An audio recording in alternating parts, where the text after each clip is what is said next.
چینە لای هەواڵێکی دیکەمان و وەڕاستەخۆ ئەچینە شاری هەولێر لەوێ چالاکیەک هەبووە کە ئەویش لە دیدارێکی ئەدەبیدا ڕەهەندە ڕەخنەیەکانێک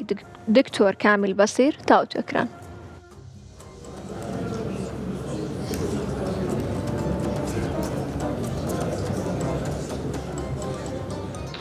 لە چوارچێوەی چالاکی ئەدەبیەکانی بەشە کوردەکانی زانکۆی سەلاحەدین و دامەزراوی کەریمی عەلەکە دیدارێکی زانستی بۆ تیشی خستنە سەر میتۆد و دیدگاکانی ڕەخنەی نووسەر و ڕەخنەگەر دکتۆر کامیل بەسیر لە شاری هەولێر بەڕێوەچوو. لە دیدارەکەدا چەندین توێژەری پسپۆر بەشدار بوون و تێڕوانی نەجیاوازەکانی ئەو ڕەخنەگرانیان لە گۆشە نیگای جیاوازەوە شی کردەوە. ڕەسەنایەتی و دوورکەوتنەوە لە لاساییکردنەوە یەکێک بوو لە تەوەرەکانی دیدارەکە. لە میانەی پێشکەشکردنی توێژینەوەکاندا دکتۆر دڵشاد عەلی تیشکی خستە سەر چەمکی ڕەسەنایەتی لە لای دکتۆر کامیل.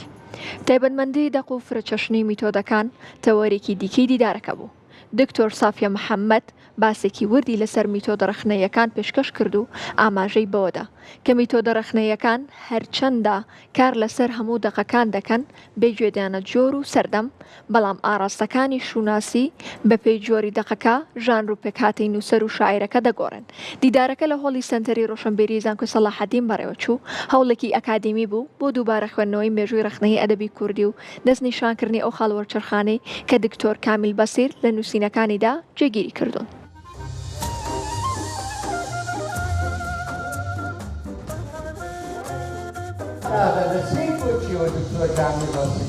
بأدبي كلامي كسيدي هذا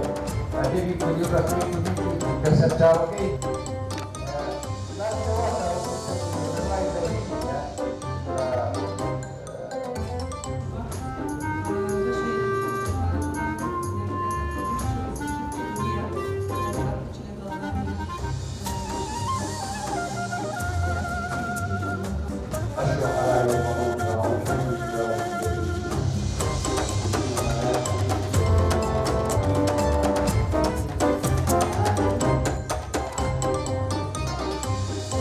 بەڕاستی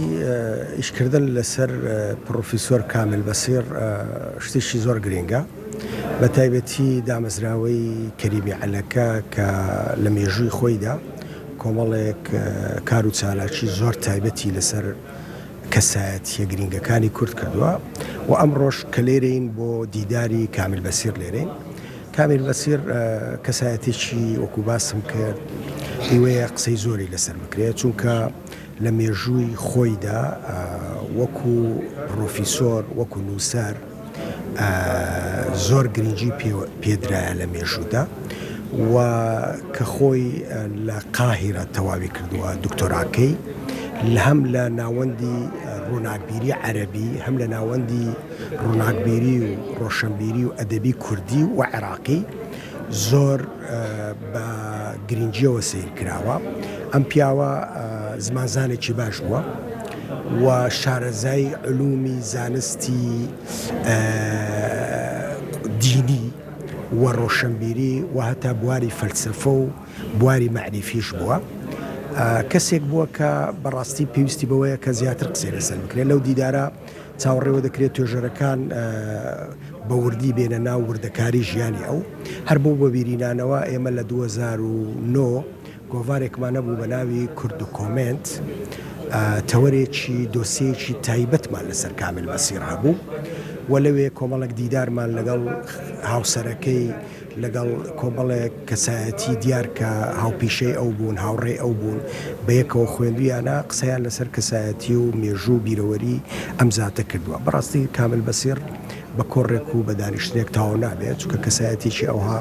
کە لە بواری جیاجیا کە خۆی فێرە زمانی کوردی کردیە، کەسێک بووە کە نابینا بووە. بەڕاستی ئەمە هەر بۆ خۆی گەورەیەک دەنوێنێ بۆ خێزانەکەی، بۆ هاوسەرەکەی، بە تایبەتی شاپەرخان کە توانیوێتی ماوەی 7 ساڵ لە قاهیرە لە مسر ڕۆژانە بیباتە کتێبخانەی قاهیرە و بێنتەوە بۆی لەوێ ئەو کتێبانەی کە وەکو سەرچاوە بەکاری هێناوە بۆی بخوێنێتەوە و پاشان دکتۆرایەکەشی بەدەست و خەتی خۆی بۆ نووسیەوە شاپەرخان. یعنی ئەمە خێزانەکەی، یعنی چەندی ئێمە گرنگی قسە لەسەر ئەو پیاوە بکەین هێشتا لە دەریای قۆڵ و علم و زانستی کامل بەسێر ئێمە هێشتان کەممان گوتووە بەڕاستی بۆ ئێمە لەو دیدارە دەستی برادرانی دامزراوی کەریمی عەلەکە خۆش بێ ناوەندی ڕۆشنبیری زانکۆ دەستیان خۆش بێ کە دیدارێکی ئەوایان کردیە من پێم وایە قسەکردن لەسەر کامل بەسێر زۆری دەوێت چونکە کەم لە ڕۆشنبیرانی ئێمە ناسیویانە یعنی پێویستی بەوەیە کە زیاتر بناسرێ و زیاتر قسە لەسەر فکری کامل بەسێر بکرێت ئیترۆ فێر بووین دامەزراوی کەریمی عەلەکە بە هاوکاری زانکۆی سڵاحەدین و کۆلێژەکانی دیارە زمانی کوردی ئەدەبی زمانی کوردی ئەو جۆرە کۆرانە ساز دەکەن دەستیان خۆشبی و چاوەڕوانی زۆرتر لە دەستگای دامەزراوی کەریمی عەلەکە دەکرێت لەبەرەوەی چاڵاکیەکانیان فرە جۆرە و فرە ڕەنگە و فرە بابەتە و فرە شاری شار ماوە لە شارێک دیدارێک ساز دەکەن دیدارەکانیش لە ڕووی بابەت و ناوەڕۆک و دەربڕینەکان نوێیە و لاساییکردنەوە نییە دەستخۆشیان لێ دەکەین و ئەو بابەتی کە کەم باز دەکرێت ڕخنەی ئەدەبیە دەستیان خۆش بێ و تیۆریان هەڵبژاردیە کۆمەڵێک مامۆستای پسپۆریان بەبیر هاتوۆتەوە بۆ ئەوەی ئەو ماندی بوون و ئەرک و دراساتی کە ئەیتیان کۆیان کردێتەوە بینە ڕوو بینە بڵاوکردنەوە بڵاو بێتەوە و هەندێک بابەتی تایبەتی ڕخنەی ئەدەبی کوردی بورژێن و باز بکەن و ئەوەی زۆر دەستخۆشیانی دەکەم و پێم باشە ئەم کۆڕ و ئەم خولەیان بە ناوی زانایەکی گەورەی کورد کامل بەسیر کردیە کە دکتۆرێکی بتوانە لە زمانی عەربی و لە زمانی کوردی و بەپێی ئەو قسانەی و مامۆستانێ ئێستا دەکەن زانایەکی گەورە بۆ لە زمان بە تایبەتی خزمەتیشی زۆری بوارەکانی ڕێزمان و زمانی کوردی کردیە ئەم کۆڕیان بە ناوی ئەو کردیە و دەستخۆشیان لێ دەکەین و هیوادارم بوارمان هەبی و تااقتمان هەبی هەموو وەش مشکلی ئێمە تەمەنمانەوەی نازەماوانیەوە قسە دوای هەمومان لەبیر دەبینیان هیوادارمە بیرمان بینێ لەوەی سوودیان لێ وەربگرین لە ڕاستیا وەگەزانن پێگە و بایەخی ڕخنەیە دەبێت لە جیهانبینی ڕۆشنبیری هەر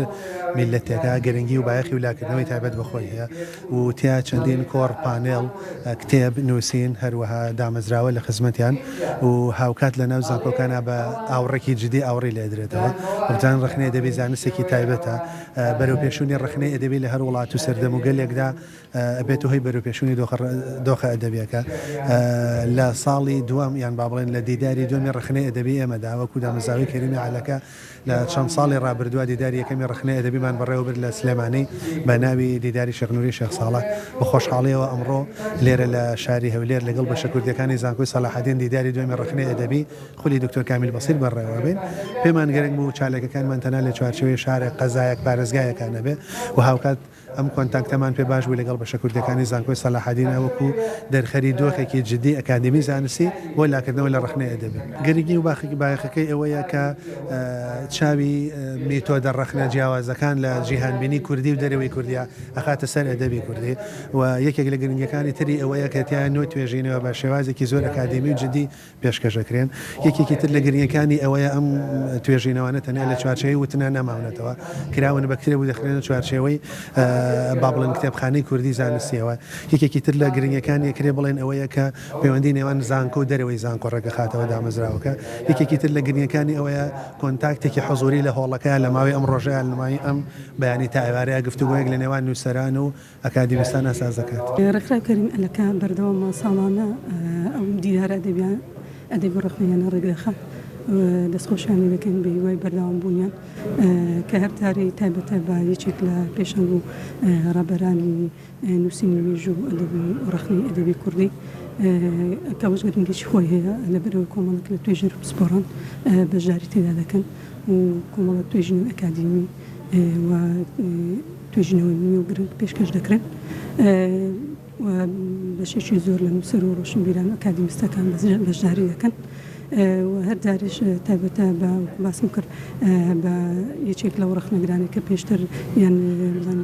سەرەتایی نووسین دەستپێکی ڕخنەی ئەدەبی کوردی و نووسینەوەی مێژووی ئەدەبی کوردیدا ئەوە کاریان کردووە دەستخۆشیان لێ دەکەین و ئێستاش لە چەند پانەڵێک پێکهاتووە و لە هەر پانەڵێک کۆمەڵێک توێژەر توێژینەوەکانی پێشکەش دەکەن کە هەموویان تایبەتن بە ڕخنەی ئەدەبی کوردی لەگەڵ کورچی دوایی جەرمی